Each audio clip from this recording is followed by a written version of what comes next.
Үзэгчтэй бүхнийг оройн ямар амгалан айлтгая. Монгол Улсын хөгжүүлэлт өрөөтэй TV5 телевизийн тодорхой нэг сэдвээр хилцүүлэг өрнүүлдэг топ сэдэв ээлж дугаараа эхлэхэд бэлэн боллоо. За энэ удаагийнхаа нэвтрүүлгээр бид үзэгчтэй бүхэндээ бүгд найрамд энтгэг улсаас хүрэлцэн ирсэн эмч нарыг танилцуулах гэж байна. За энтгийн нэр хүнд бүхий JP эмнэлгийн эмч нар Монгол улсад хүрэлцэн ирээд байгаа юм.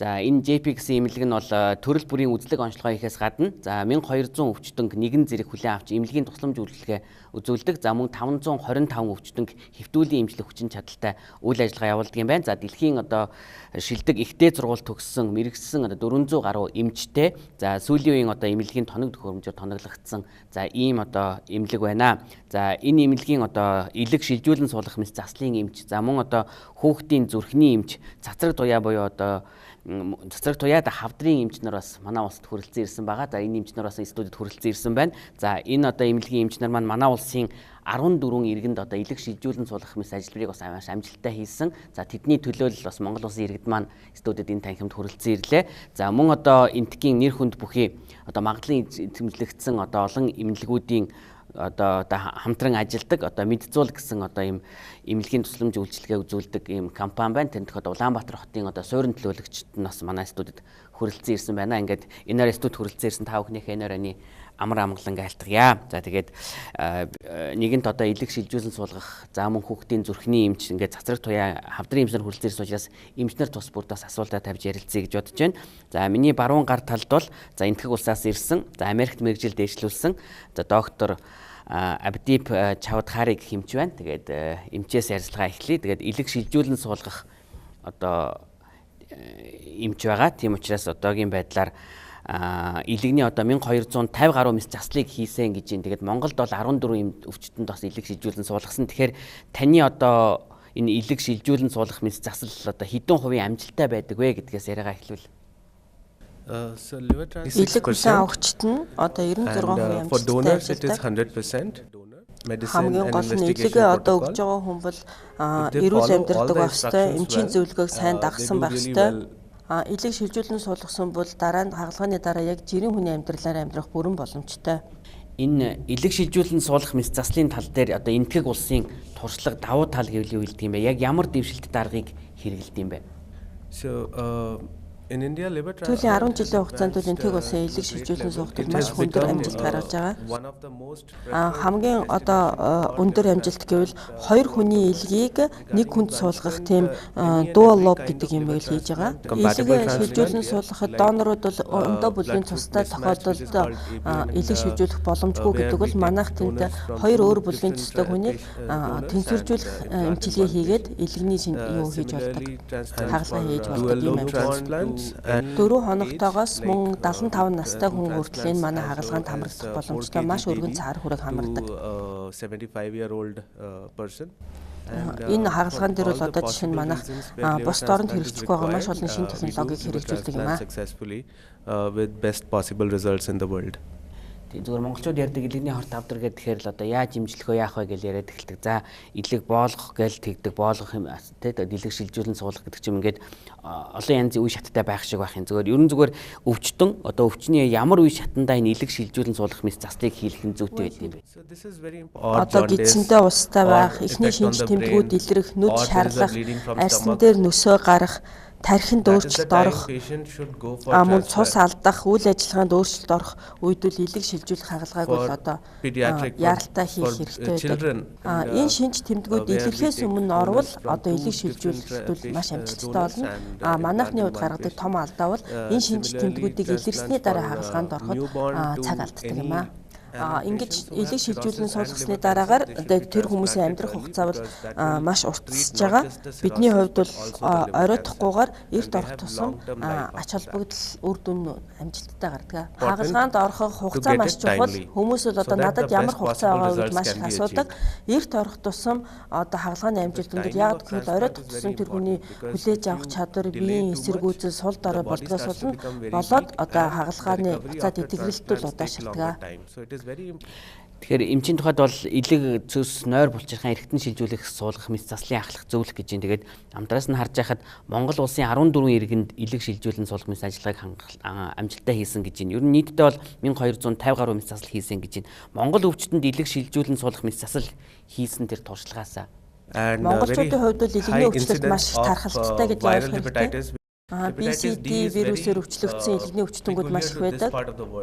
Бусад үндэстнүүдийн хүмүүс тагалгаа хийж чад магадгүй Монгол хүмүүс тагалгаа хийхэд ажиглагдсан онцлог бол маш нөгөө хурдан идэгдэг.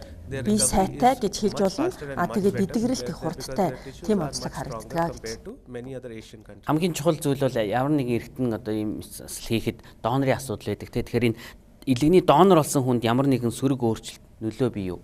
If a person is completely fit, then only that person is accepted as a and their liver grows back to full size in 6 weeks. Бүрэн боломжтой.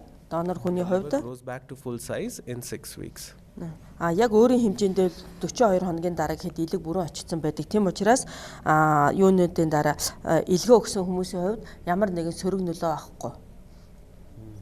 Магадгүй жилийн дараа бол тэд нэр буцаад хүүхэд гарах боломжтой. So that is the reason there is no long term if a female can plan a pregnancy 1 year later. Хэвийн амьдралаар амьдарч болно, тоглодог байсан бол спортоор хичээлдэг байсан бол хичээлэн тэнд амжилтын хувьд бол ямар нэгэн бууралт гардаггүй. За тэгэхээр Монгол улсын 14 иргэнд одоо илэг шилжүүлэн суулгахын ажиллабарыг хийсэн. За тэдний төлөө л одоо студ маань хүрэлцээрсэн гэж хэлсэн. Тэгэхээр та бүхэн манаас өөртөө танилцуулахгүй. Тэгээд одоо бас яг энтгэг улсыг зорьтой илэг шилжүүлэн суулгахын ажиллабарт орсон байна. Тэгэхээр одоо энэ үчид юу хэлсэн бол тээ. За энэ өөрөө одоо амар мэндигэрье. Мэдвэнчлээ. Би 2013 онд хавдар судлалын эмнэлгийн эмч чин бүрэнгээр онж тогтоож, чин бүрэн эмч маань энтэг улсын Дээлээ хотын Ноёд хотын одоо ЖБ эмнэлгийн эмчтэй холбоо тогтоож, тэгснээрээ би 2016 оны 3 сарын 21-нд илэг шилжүүлэн суулгаж өдөө одоо сайхан өр хөөх таны жил ах トゥ хацаатантайгаа илэг үтэн сайхан амьдарч байна. Намайг илэгний хорт авдартай гэж онцлсон юм. Намайг илэгний хорт авдартай гэж онцлсон. Ямар шатандаа байна гэсэн. Ерөнхийдөө хүндэрсэн шатандаа очсон би. Тий. Хүндэрсэн байсан. Тэгээд одоо илэг шилжүүлэн суулгаад. Илэг шилжүүлэн суулгаад жил гарan болж байна. Миний бие сайн байна. Ямар нэг өөрчлөлт авах. Ямар нэг өөрчлөлт авахгүй байна тагаар. За таны тухайд Сайн байцгаана та бүхэн орой минь төргий.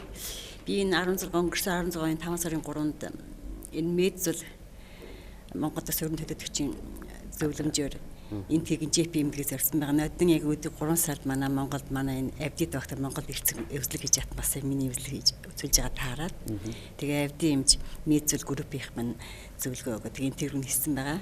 Тэгээ 5 сарын 3-нд аппликейшнд орсон. Би илгэний циррозтой, хавдартай байсан маш их хүндэлтэйгээс очингуутлаас онгоцтой бонгуутлаа медзул хамт компани энтэгдэх төлөөдөгч нухтаж аваад тэгээл үесээ бодол байгаа маш их шууд энтгэрээ ачаал шинжилгээнд оруулаад тэгээд 14 хоног эсвэл хаалганы өмнөх бүх бэлтгэл ажиллагаа айгүй шуурхай хангасан ЖП эмнэлэг томны төхөөрөмж хүчин чадал айгүй сайтай эмнэлэг үйлчлэгээ айгүй сайтай эмчнэрийн мэдлэг чадвар үнэн гайхалтай. Манай авди доктор дэлхийд гайхагдсан юм чинь билээ гэдгийг бас хэлхэн зүйтэй те. Тэгээ нэмлэгийн эмч ажилтнууд асаргаа сувилгаа эмчилгээ үйлчлэгээ гайхалтай. Үнэхээр сэтгэлд сайхан хүрсэн сайхан эмчилгээ гэдэг. Нөгөө нэг хавдартайгаа сонсчоор монголчуудын сэтгэл санаагаараа сонирн боддог штеп. Ер нь сэтгэгүүгээрээ яадаг. Тэгэхээр тэгэж одоо сонсцгоо тэгээд одоо тэр өвчнөөс салаад өнөдөр ингэ байна гэдэг бол тийм. Тэстэй одоо их сайхан аягүй баяртай байгаа. Тийм. Шинжинэр бол хүндээ аягүй сайхан хурц үйлчилдэг. Хүнийг одоо эрүүл болохын төлөө өстой маш гоё үйлчлэгээтэй маш сайхан хамт олон байгаа. Чадвартай байсан билээ. Одоо бид бол яг үгүй энэ манай монголч одоо манай эмчнэр сайн эмчилж оншилж байгаа боловч бидний бас тоног төхөөрөмж манад дутагдaltaй байгаа учраас бид одоо яахаа аргагүй амьдрах хугацаа мөр хүүхдээ анижилтайгаа амьд байхын хугацаанд одоо энэ сайхан эмчнэрийг л түшгээс өөр аргагүй болж байгаа юм л та. Тэгээд яг хуу зардлан мөнгө бүх юм нэг сайхан хэвийн бидний орчин нөхцөлд бидний амьдрал зөгцсөн юм байна лээ. За үн үрддэг сонирхолтой монголчууд энэ хоёр нь энтгэдэх хаалгааны яг цэвэр зардал уг 80 сая төгрөг гэдэг бас бидний очих бас уян хатан хандаж байлээ. Бид нар бас хөнгөлт үзүүлээ. Тэгээд эмнэлгийг гайхалтай багаар маш чадварлаг сайн ажиллаж чаддаг. Тэгээд ялангуяа энэ улсад зориход манай медзул компани айгүй сайхан үйлчилж эдгээр дэмжлэгээ үйлчлэгээ бүр хамгаалж чадсан медзул компаниханд маш их баярлж байна. Энэ зөвшөөрлийг ашиглан энтэг улсад зорих хэмжлэгэнд явхад тусгийн сэтгэлийн гүн тусалцаа үзүүлсэн хань жил өр хөөхөд ах トゥ хамаат найз нөхдүүд ажлын газрынхан та бүхэндээ баярсан талархснаа илэрхийлж шүү гэдгийг онцож хэлмээр байна. Та бүхэндээ баярлалаа. Би ч гэсэн бас хайн өөр хүүхэд ах дөө миний одоо ажиллаж исэн би чи хэлчин хүн. За. Тэгээд хэллийн маань удирдах ерөнхий газар хэлийн 6 дугаар отруудын хамт олон найз нөхөд ангийн одоо бага сурагч оюутан цагийн найзууд маань тусалж өдий зэрэг сайн сайхан байгаад нь би туйлыг баярлж байна. Энэ одоо юуг ашиглаад би тэд бүгддээ эрүүл энг сайн сайхан бүхнийг танаа телевизээр дамжуулан илэрхийлэхийг хүсэж байна. За баярлалаа та бүхэнд. Тэгэхээр студ маань бас доктор Сандип Ж энтгэг болон одоо Европт мэрэгжилд эзэмссэн ЖИП эмнэлэгт цацраг эмчилгээ болон цацраг одоо мэс засал чиглэлээр дагнан ажилладаг ийм эмч ирсэн байгаа. Тэгэхээр бас яриагаа ийшин шилжүүлээ. Тэгээд хавдар удамшдаггүй эцэг их гэр бүлийнхнийгээ дагдггүй гэдэг ингээд нөгөө хавдрын тухай ярилцмаар байгаа нэ. Тэгэхээр энэ тал дээр бас яриагаа шилжүүлээ. Тэгэхээр хавдар одоо хавдартай байдгүй, хавдар бүр хавдартай байдгүй гэдэг юм уу? Энэ тал дээр мэдээлэл. Some of the cancers they are genetic. They get transferred from хавдар болгон удамшдаг гэдвэл буруу ойлголт. Бүх хавдар удамшдаггүй. Гэхдээ тэндээс бас удамшдаг тохиолдол байдаг. Ер нь хавдрыг идэгдэггүй гэж ярьдаг. Хавдар бол хавдрын идэгрэлтвэл 50% байдаг. Хүн амьдралын зөв хэмнэлээр амьдрахад бол хавдар бол идэгдэг өвчин гэж. prevented. Аливаа нэг шинжилгээ өгдөг. Тэгээд тэр шинжилгээгээр одоо хавдар дамждаг гэсэн бас ойлголт яриа байдаг ш. Тэр энэ үнийн ортол. No, actually biopsy is must for diagnosis. Биопсигийн шинжилгээ авсны дараа хавдар удамшдаг тардаг гэдэг бол худлаа ойлголттой. Энэ бол амнаас амд амтсан яриа. Эсрэгээр харин тэр биопсигийн шинжилгээг авснараа хавдрын түвшнийг тодорхойлох, шатыг тодорхойлсноор тэрэнд авах арга хэмжээний нөгөө амжилттай болох үр дүн тэрийг яг илүү үр дүнтэй болдгоо. Just by blood sample we can make a diagnosis of cancer nowadays. Хавдраас шууд үхэлд хүргэдэг гэдэг яриа байгаа гэдэг. Тэгэхээр тийм үү? Яг нөгөө хавдрын эмчээс асуумаар байгаа. Тэгээд хавдар идэгдэггүй, эмчилгээгүй гэж яриадаг. Энэ дээр бас яг нэг хавдрын эмчүүд тодорхой тайлбар өгөөч. How you will explain this? That is totally wrong. Ер нь бол хавдартай хүн болго өгдөг гэдэг ойлголт бол одоо маш хуучны ойлголтоо. Ялангуяа нэгдүгээр шатанд л онцлогдсон хүмүүс л 90% амжилттайгаар идэгдэг. Тэгэхээр хавдрын ямар шатанд нь онцлох вэ гэдэг бол маш чухал. Хавдартай хүн болго өгдөг гэдэг бол буруу ойлголт шүү. Тэр хавдрыг нөгөө мэс заслын аргаар эмчилснээр нөгөө биеийнхаа бусад эд эрэхтэнд тархдаг гэдэг. No. Nowadays ер нь л хавдрыг цацраг туяаны аргаар, мэсцлийн аргаар, химийн аргаар эмчилдэг. Энэ эмчилгээнүүд нь өөр өөрийн тусгай онцлогтой. Тэгээд энэ аргуудаар эмчилэхэд бусад эрэхтэн заавал тэгж үлдэгдэл үлддэг, бусад эрэхтэн гэмтээдэг гэдэг бол бас буруу ойлголт. Өнөөг хүртэл явж байгаа буруу ойлголт шүү гэж. After the treatment without too many side effects. Нөгөө туяа амжилтны бидний хэлдгээр эмчилээс тэр цацраг туяа амжилтыг хийлгэж байгаа хүн ажил дээрээ бас цацраг нь идэвхжил тараадаг гэдэг тийм тохиол байх уу, тараах уу? Энэ цацраг туяаны эмчилгээний хувьд бол ямар нэгэн сөрөг нөлөө авахгүй, тэр нь зөвхөн тухайн эрэхтэнд бүсчилж тэрүүхэн хэсэгт нь хийдэг учраас бүх эрэхтэн тэр цацраг туяагаар хордно гэдэг ойлголт бол байхгүй. Одоо сүүлийн машинууд бол маш өндөр хөгжилтэй болсон учраас тийм сөрөг нөлөө байдаггүйгээр эмчилгээ хийдэг болсон. Би туяа эмчилгээний хамгийн сүүлийн үеийн тийм бас тоног төхөөрөмжтэйг сонсон. Тэрийгэ танилцуулж. Nowadays энэ туяаны эмчилгээний онцлог нь хүний биеийг огтлж, онгойлгож, тутах хэрэглэх тийм ээ. Тийм өгөхгүйгээр зөвхөн тэр голомтонд байгаа хавдрын хэсийг зөвхөн тэр бүсэд нь эмчилдэг. Тийм учраас бол хамгийн сайн одоо сүүлийн эмчилгээ болж чадчих байгаа. the results are as good as surgery. За баярлалаа. Тэгээд бас хүүхдийн зүрхний эмчдүүд маань ирсэн байгаа. Тийм учраас бас яриагаа шин чиглүүлээ. Хүүхдийн зүрхний эмч доктор Ашуудош Марвах. За 7500 гаруй хүүхдэд мэд засал хийсэн. За энтгэг болон Австралид мэрэгжил эзэмшиж мэрэгжил дээшлүүлсэн гэж байна. Тэгээд ер нь хүүхдээ зүрхний өвчтэй гэдгийг нь яг яаж мэдэх вэ? Няраа хүүхдийн хувьд зүрхний цоролтой байх эхний шинж тэмдгүүд нь ямар байдаг гэхээр хөхөө сайн хөхгүй байх, маш их амьсгаадах, ойр ойрхон хатгаад тусах, тэгээд хумс хөхрөх, мөн жингийн дутагдaltaй байх шинж тэмдгүүдээр эхний үед илэрдэг. Төрөлхийн одоо яг тийм зүрхний гажигтай хүүхдийг одоо хэдэн настайгаас нэмжлүүл одоо хамгийн үр дүнтэй байх вэ? Одоо яг энэ зүрхний гажиг нь дөрвөн хадас шигдэг бас удамшдаггүй. Ерөнхийдөө л дэлхийн нийтдээ бол эхний нэг жилдээ бол хагалгаа хийдэг. Гэхдээ тухайн өвчний онцлогоос болоод магадгүй зарим нэгийг нэг сартаад ер нь дунджаар бол 3-6 сартаад бол энэ хагалгааг бол ер нь голдуу хийдэг. Тэгэхээр мэс заслын дараа өвчтөнд ямар нэгэн бас сөрөг нөлөө байдаг уу? Most children Ер нь энэ хагалгаанд зүрхний цорхойг эмчлүүлсэн өвчтөнгүүдийн 99% нь бол яг жирийн хүний амьдралаар амьдраад ажиллаа хийгээд нийгмийн хувьд идэвхтэй амьдраад хүүхэд төрүүлээд гэр бүл зохиогоож явхад бол ямар нэгэн асуудал гардаггүй. Тэдний хувьд бол бүх юм энгийн хүн шиг л байдаг учраас маш амжилттай хагалгаа болдог. have a normal life. Олон удаагийн мэс заслал шаардлагагүй юу? Тухайн өвчний онцлогоос уландад ер нь л нэг удаагийн хагалгаагаар бидний асуудлыг амжилттай шийддэг. Гэтэл өвчтний биеийн байдал, өвчний шалтгаанаас болоод маш ховор тохиолдолд бид нэр 2-3 дахиж хийх тохиолдол гардаг. Яг одоо танай эмнэлгийн тухай зүрхний одоо бүхэл тоглолтыг яг ямар аргаар яаж эмчилдэг вэ? Ер нь нүдийн зүрх нээх мэс заслал хийх гэдэг тийм шаардлагатай ямар аргаар эмчилдэг вэ? Бид нэр хоёр аргаар хийдэг. Нэг нь бол мэслийн аргаар нээлттэй хийдэг. Нөгөөх нь бол том онгойлгохгүйгээр бид нэр одоо доод эрхтээр нь дамжуулаад маш бага сорив гаргах маягаар бас хийдэг. Хоёр янзын аргаар хийдэг юм мэслийг. За баярлалаа. Ерөнхийдөө бас нэвтрүүлгийн маань цаг дуусах шаардж байгаа учраас ерөнхийдөө эмчнэрийнхаа тухай бас мэдээллүүдийг өглөө. Тэгээ хамгийн гол нь бас одоо энтгийн олон одоо магадлал итгэмжцэгдсэн эмнэлгүүдийг одоо гол одоо зуурчлагчны хэлж болох одоо мед зуулынхаа энд хүрэлцэн ирсэн байгаа. Тэгээ Улаанбаатар төлөөлөгчийн газрын хүмүүс байна. Тэгээд яг одоо яагаад ер нь энтгэг улсыг зорж имчилгээ мэтлэл хийх шаардлагатай вэ гэдэг дээр та бүхэн яг юу хэлсэн болоо? Ер нь мэдзул яг юугаараа давуу талтай юм бэ? Олон л одоо энтгэгтэйг энэ зуулчдын ч юм уу эрүүл мэндийн байгууллагууд байдаг бах. Танаа онцлог яг юу юм бэ? Medsol company is a very old company. We are servicing Medsol компанийн хувьд бол онцлог нь юу гэхээр бид одоо Монголын хавдар судлалын төв, их нэлгэсийн төв, шаасны төв эмнэлэг гэсэн эмнэлгүүдтэй хамтарч ажилладаг. Мөн тэнд манайх байнгын монгол орчуулагчтай байдаг. 3 дугаарт бас давуу тал нь юу вэ гэхээр манайх хагалгаа хийжээд Монголд ирсэн өвчтөнгүүд маань ингээд эзэнгүй орхигддоггүй. Манай монгол эмчнэрийн хяналтанд байдаг.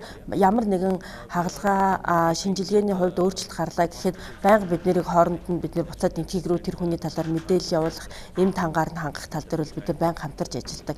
Манай давуу тал байгаамаа. in contact with Indian doctors as well as Mongolian doctors. Өөр нэмжлэх зүйл ах.